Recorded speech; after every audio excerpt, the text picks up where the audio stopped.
उनको भी अपने संज्ञान में ले लेंगे जब वो बयान देंगे। तो मैं दो तीन बातें आपके समक्ष रखना चाहता हूँ। बांग्लादेश से अध्यक्ष जी भारत का एक विशेष रिश्ता रहा है। 1971 में बांग्लादेश की संरचना में भारत ने एक विशेष भूमिका निभाई थी, जिससे जो दक्षिण एशिया का भूगोलिक मैप है वो 1947 के बाद एक बार फिर से बदला था। जो परिस्थितियां बांग्लादेश में आज की तारीख में उत्पन्न हैं वो बहुत ही संवेदनशील है और बहुत ही चिंताजनक है। जनवरी 2024 में शेख हसीना जी के नेतृत्व में अवामी लीग की चौथी बार सरकार बनी थी और लगभग 6 महीने के बाद ही एक ऐसी परिस्थिति वहाँ पे उत्पन्न हुई कि एक आंदोलन हुआ और उस आंदोलन के कारण सरकार को इस्तीफा देना पड़ा और शेख हसीना जी को वो मुल्क छोड़ना भी पड़ा। मैं अध्यक्ष जी आपके माध्यम से सरकार के संज्ञान में ये बात लाना चाहता हूँ कि सिर्फ बांग्लादेश ही नहीं है, पिछले 3-4 वर्ष में दक्षिण एशिया के कई ऐसे मुल्क हैं जहाँ पे राजनीतिक अस्थिरता काबिज रही है। चाहे म्यांमार हो, चाहे श्रीलंका हो, चाहे मालदीव्स हो, और पाकिस्तान में भी जो फौज का वर्चस्व है वो सिविलियन सरकार के ऊपर बढ़ता जा रहा है। चीन का हस्तक्षेप भी वेस्टर्न इंडियन ओशन में पिछले कई वर्षों में बढ़ा है और इसलिए मैं सरकार से ये जानना चाहता हूं, क्योंकि भारत दक्षिण एशिया का सबसे प्रमुख मुल्क है और दक्षिण एशिया में अगर अस्थिरता होती है उसका सीधा सीधा असर भारत पे पड़ता है और सबसे ज्यादा प्रभाव भारत पे पड़ता है।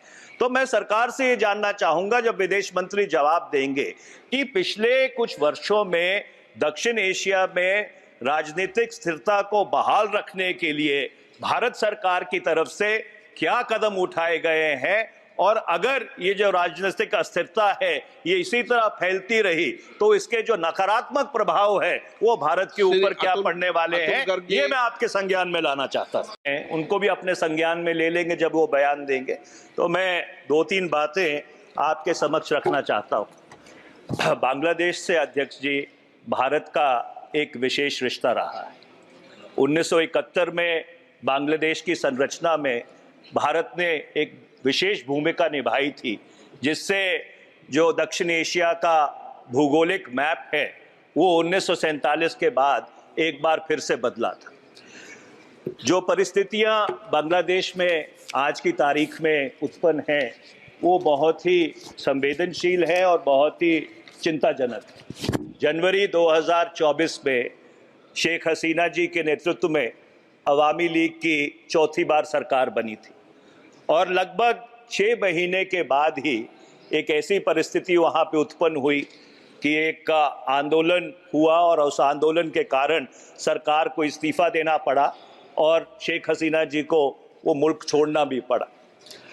मैं अध्यक्ष जी आपके माध्यम से सरकार के संज्ञान में ये बात लाना चाहता हूँ कि सिर्फ बांग्लादेश ही नहीं है, पिछले 3-4 वर्ष में दक्षिण एशिया के कई ऐसे मुल्क हैं जहाँ पे राजनीतिक अस्थिरता काबिज रही है। चाहे म्यांमार हो, चाहे श्रीलंका हो, चाहे मालदीव्स हो, और पाकिस्तान में भी जो फौज का वर्चस्व है वो सिविलियन सरकार के ऊपर बढ़ता जा रहा है। चीन का हस्तक्षेप भी वेस्टर्न इंडियन ओशन में पिछले कई वर्षों में बढ़ा है और इसलिए मैं सरकार से ये जानना चाहता हूं, क्योंकि भारत दक्षिण एशिया का सबसे प्रमुख मुल्क है और दक्षिण एशिया में अगर अस्थिरता होती है उसका सीधा सीधा असर भारत पे पड़ता है और सबसे ज्यादा प्रभाव भारत पे पड़ता है।